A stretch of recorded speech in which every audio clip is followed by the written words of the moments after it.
एक 24 साल की लड़की रहती है जिसका नाम शीतल चौधरी था। यह लड़की अपने घर में सबसे छोटी बेटी थी और साथ ही सोशल मीडिया इन्फ्लुएंसर भी थी।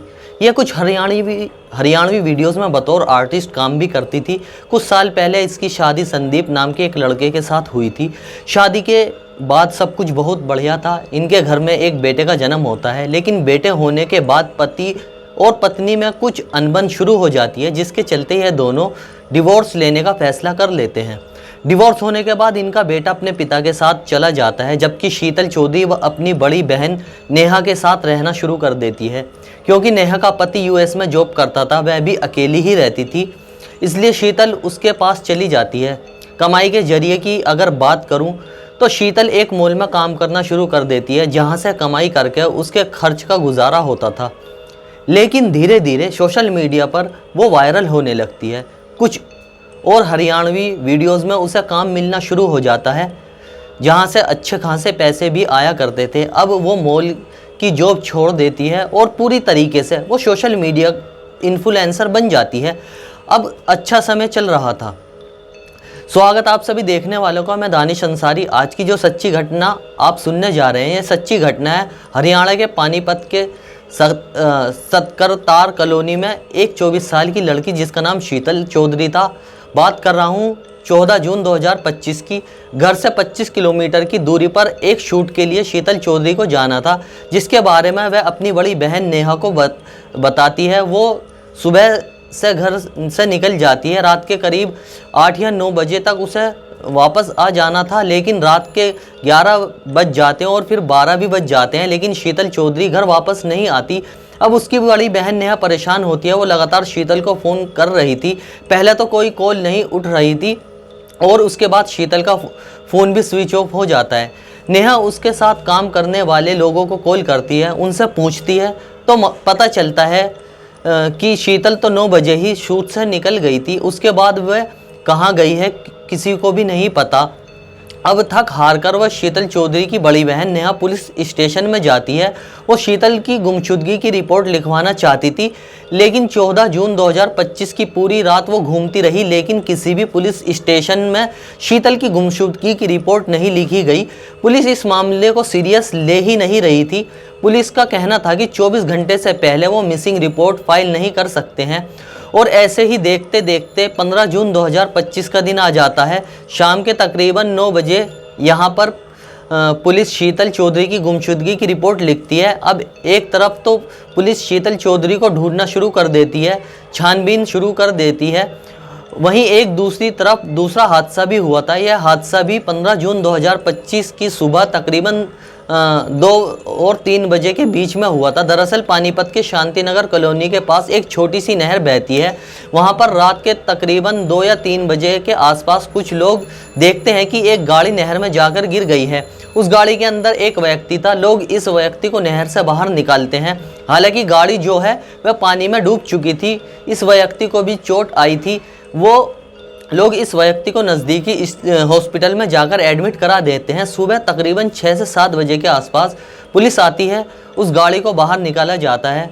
उस गाड़ी के अंदर से शराब की बोतल और कुछ गिलास मिलते हैं, जिसे देखने से ऐसा लग रहा था कि यह व्यक्ति रात को गाड़ी में शराब पीकर गाड़ी चला रहा था, जिसके चलते यह नहर में गिर गया।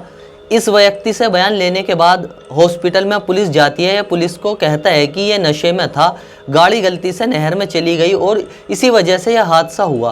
पुलिस उस गाड़ी की जांच करती है तो उस गाड़ी के अंदर से पुलिस को एक लेडीज़ सैंडल, एक मोबाइल और साथ ही एक लेडीज़ पर्स मिलता है। पुलिस इस लड़के से पूछती है कि क्या उसके साथ कोई महिला भी थी। यह लड़का पुलिस को कहता है कि नहीं, वह बिल्कुल अकेला ही था। इस लड़के का नाम सुनील था। पुलिस इस लड़के के बयान दर्ज करके इस केस को भी छानबीन करना शुरू कर देती है।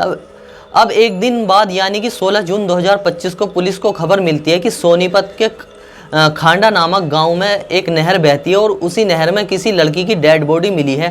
पुलिस बिना देरी किए हुए उस लोकेशन पर जाती है। लड़की की डेड बॉडी को लेकर नहर से निकालती है।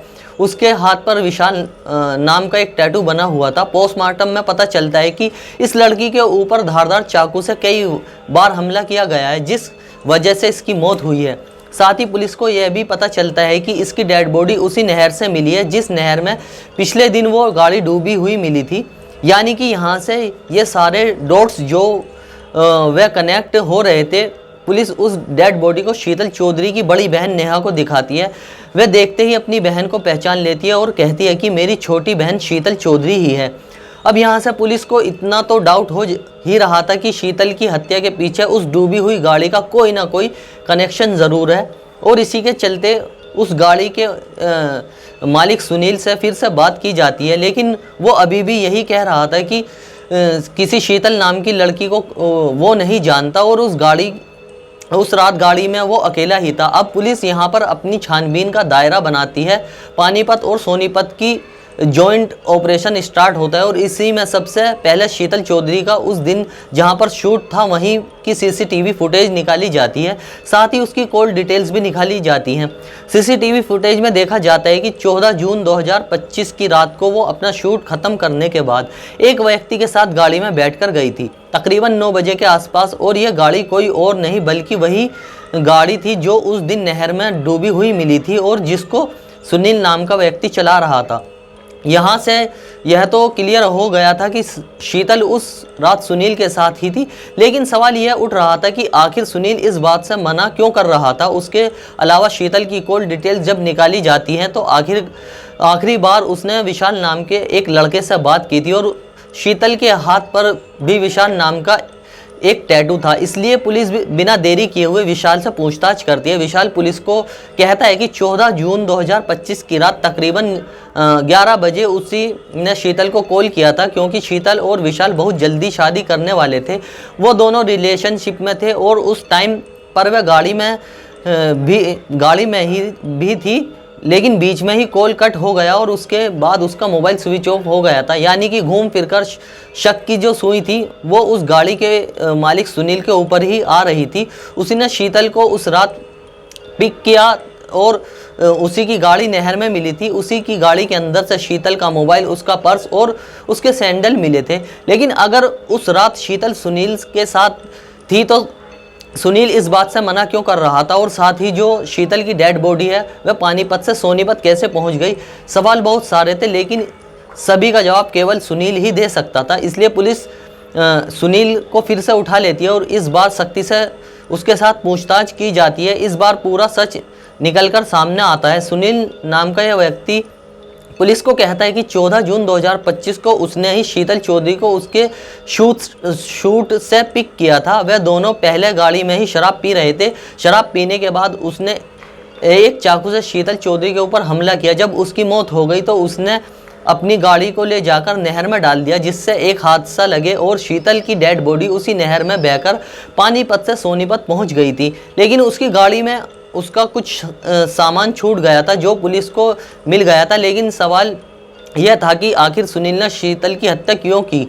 अब यहाँ पर एक कहानी निकलकर सामने आती है। दरअसल जिस वक्त शीतल चौधरी अपने पति संदीप से डिवोर्स हुआ था वो अपनी बहन नेहा के साथ रहना शुरू कर देती है, तब वो एक मॉल में जॉब करती है और मॉल में ही सुनील नाम का एक व्यक्ति भी जॉब करता था। इन दोनों की दोस्ती हो जाती है। शीतल दिखने में बहुत खूबसूरत थी, इसलिए सुनील उसकी तरफ आकर्षित हो जाता है। इनकी दोस्ती बहुत जल्दी प्यार में बदल जाती है। शीतल को भी एक साथी की तलाश थी। सुनील में वह साथी दिखा। यह दोनों लिव इन रिलेशनशिप में रहना शुरू कर देते हैं। लेकिन कुछ दिनों के बाद शीतल चौधरी को पता चलता है कि सुनील तो पहले से ही शादीशुदा है और इसके 2 बच्चे भी हैं। इस बात को जानने के बाद शीतल सुनील का साथ छोड़ देती है। वो सुनील से कहती है कि मैं तुम्हारा घर तोड़ना नहीं चाहती हूँ, तुम्हें यह बात मुझे पहले ही बतानी चाहिए थी। जबकि शीतल ने अपनी सारी सच्चाई सुनील को बता रखी थी। इसके बाद जो शीतल है वो सुनील को इग्नोर करना शुरू कर देती है। वो उसके साथ रहना भी छोड़ देती है, उससे बात करना भी बंद कर देती है। और इसी दौरान अब शीतल चौधरी की मुलाकात विशाल नाम के एक लड़के से होती है। वो विशाल को अपनी सारी सच्चाई बताती है। दोनों में दोस्ती हो जाती है और ये दोस्ती भी प्यार का रूप ले लेती है। अब इसके बाद विशाल शीतल के साथ शादी करने के लिए तैयार हो जाता है। इसलिए शीतल ने अपने हाथ पर विशाल नाम का टैटू भी बनवा रखा था। वह दोनों कुछ समय के बाद शादी करने वाले थे, लेकिन इस बीच एंट्री हो जाती है फिर से सुनील की। सुनील एक दिन शीतल के पास आता है और उसे कहता है कि मैंने जो भी किया है वह गलत था, लेकिन मैं तुम्हें खोना नहीं चाहता और अब मैं तुम्हें केवल दोस्त मानकर तुम्हारे साथ दोस्ती रखना चाहता हूँ। शीतल ने इस बात से मना कर दिया। उसने कहा कि मैं विशाल से शादी करूंगी और विशाल से ही प्यार करती हूँ, लेकिन तुम मेरे दोस्त बनकर रह सकते हो। और इसी के चलते सुनील ने धीरे धीरे शीतल चौधरी का विश्वास जीता। कई बार वो उसे शूट पर लेने के लिए भी जाता था, उसे ड्रॉप करने के लिए भी जाता था। और इसी के चलते 14 जून 2025 को सुनील यहाँ पर विशाल को शीतल को पिक करने के लिए उसके शूट पर गया था। उसे गाड़ी में पिक करके ले जाता है। बाद में यह गाड़ी में ही शराब पीते हैं। शराब पीने के बाद सुनील फिर से शीतल से यही कहता है कि तुम विशाल को भूल जाओ और मुझसे शादी कर लो, क्योंकि मैं तुमसे बहुत प्यार करता हूँ। लेकिन उसी वक्त विशाल का फ़ोन शीतल के फ़ोन पर आता है। सुनील कहता है कि इसका कॉल मत उठाना, लेकिन शीतल कॉल उठा लेती है और यहीं पर शराब के नशे में सुनील अपने डैशबोर्ड में रखा हुआ चाकू निकालता है और शीतल के ऊपर धारदार हथियार से हमला करना शुरू कर देता है। इस हमले से शीतल बुरी तरह से घायल हो जाती है। उसके बाद सुनील को रियलाइज़ होता है कि उसने क्या कर दिया, लेकिन अब उसे किसी भी तरीके से शीतल को ठिकाने लगाना था। नज़दीक में ही एक नहर बह रही थी। सुनील ने सोचा कि गाड़ी में को नहर में उतार देता हूँ, हादसे का रूप लगेगा। साथ ही उसने गाड़ी का दरवाज़ा पहले ही खोल दिया था, जिससे शीतल चौधरी की डेड बॉडी नहर में बहकर पानीपत से सोनीपत के गांव पहुंच गई थी। उसके बाद सुनील ने पूरा नाटक किया कि शराब के नशे में उसकी गाड़ी नहर में गिर गई। वो हॉस्पिटल में जाकर एडमिट हुआ, बीमार होने का नाटक कर रहा था। लेकिन पुलिस ने 48 घंटे के अंदर इस केस की पूरी सच्चाई खोलकर रख दी। सुनील को गिरफ्तार कर लिया गया। पुलिस ने सारे सबूत जुटा लिए। सुनील की गाड़ी से शीतल का सैंडल, उसका मोबाइल, उसका पर्स मिला था। साथ ही शराब की बोतलें भी मिली थी। वहीं से फिंगरप्रिंट भी पुलिस को मिले हैं और भी बहुत सारे एविडेंस उठाकर पुलिस ने सुनील को गिरफ्तार करके उसे जेल भेज दिया। हमें उम्मीद है कि भविष्य में जाकर उसे सज़ा भी ज़रूर मिलेगी, क्योंकि इस केस की कार्रवाई अभी चल रही है। दोस्तों, इस कहानी को सुनाने का मकसद किसी को ठेस पहुँचाना नहीं है, किसी का दिल दुखाना नहीं है, बल्कि समाज में हो रही घटनाओं से आपको सावधान करना है, आपको सुरक्षित करना है। आप जहाँ रहें खुश रहें। जय हिंद दोस्तों।